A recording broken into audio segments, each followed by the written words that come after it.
Três coisas vai acontecer com você neste dia de hoje, quando você começar a entender que você é dependente de Deus e que a graça de Deus é o suficiente para a sua vida.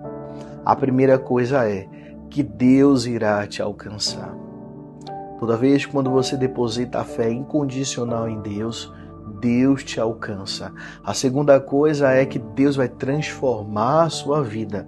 É impossível você ser alcançado por Deus e Deus não transformar você.